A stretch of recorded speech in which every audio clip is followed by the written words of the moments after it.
বিসমিল্লাহির রহমানির রহিম। প্রিয় স্টুডেন্ট, আজ আমি আলোচনা করব দশম শ্রেণীর উচ্চতর গণিত অনুশীলনী 8.2 নম্বর 6 চ।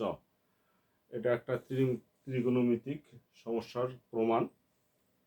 প্রশ্নটা হলো, প্রমাণ করো tan theta plus sec theta minus 1 divided tan theta minus sec theta plus 1 equal tan theta plus sec theta. আমাদের এই সমস্যাটা সমাধান করতে হলে বিভিন্নভাবেই করা যায়, তবে সংক্ষিপ্ত নিয়মে আমি এটা করে দেব। তো আমাদের একটা সূত্র এখানে অ্যাপ্লাই করতে হবে, মূলত দুইটা সূত্র, একটা হলো ত্রিকোণমিতিক সূত্র আর একটা হলো বীজগাণিতিক সূত্র।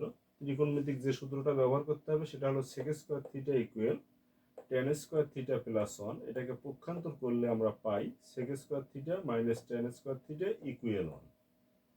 এই সূত্র একটা। আর বীজগাণিতিক সূত্র ব্যবহার করতে হবে a square minus b square equal a plus b into a minus b। তো এটা প্রথমে আমরা যে কাজটা করব সেটা হলো, এই যে এখানে 1, এই 1 এর জায়গায় এই মানটা বসিয়ে দেব, এই সূত্রটা।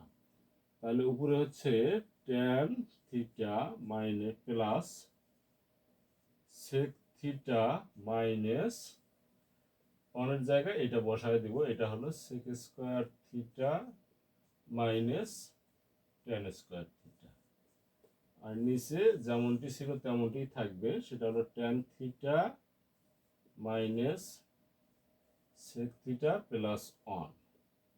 এবার আমরা যে কাজটা করব, উপরে tan theta plus sec theta রেখে মাইনাস দিয়ে এই সূত্রটা, এটাকে আমরা করব কি a square minus b square, এই বীজগাণিতিক এই সূত্রে ফেলবো। a square minus b square equal a plus b into a minus b, অর্থাৎ sec square theta minus tan square theta equal, তাহলে আমরা লিখতে পারি sec theta plus tan theta into sec theta minus tan theta. আর নিচে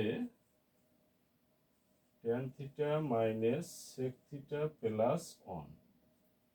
এবার উপরের অংশে এই tan theta plus sec theta, tan theta plus sec theta যদি আমরা কমন নেই, তাহলে tan theta plus sec theta common নিলে এখানে থাকতেছে 1, আর এই পাশে থাকতেছে sec থিটা মাইনাস 1। সামনে মাইনাস থাকার কারণে তাহলে হবে মাইনাস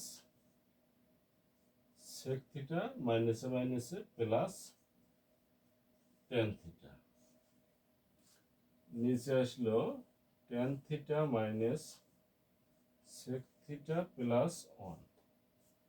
নিচে tan theta minus sec theta plus 1, অর্থাৎ যে tan theta minus sec theta plus 1, এটা সেম জিনিস। তাহলে সেম জিনিস যদি উপরে নিচে থাকে আউট হয়ে যায়, অর্থাৎ উভয় পক্ষকে ভাগ করে দিলে আউট হয়ে গেল।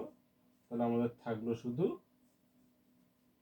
tan theta plus sec theta. এই tan থিটা প্লাস sec থিটাই আমাদের প্রমাণ করতে হবে, এটাই হলো right side, tan theta plus sec theta. তাহলে এটা আমাদের রাইট সাইড চলে আসলো, এটা প্রমাণ হয়ে গেল। এটা অন্যভাবে করলে অনেক বড় হয়ে যাবে, তবে এই সূত্র অ্যাপ্লাই করলে এটা খুব ইজি হয়ে যাবে এবং খুব সংক্ষেপে এর সমাধানটা হবে। মনে রাখতে হবে আমাদেরকে প্রথমে এই 1কে এই সূত্র অ্যাপ্লাই করে দিয়ে, তারপর আবার আরেক সূত্র, বীজগণিতিক সূত্র অ্যাপ্লাই করে দিয়ে tan থিটা প্লাস sec থিটাকে কমন নিলে আমাদের উপরে নিচে সেম জিনিস আসবে। উপরে নিচ থেকে চলে গেলে tan theta plus sec theta, এটাই আমাদের রাইট সাইড হয়ে গেল। তো আজ এ পর্যন্তই। আল্লাহ হাফেজ।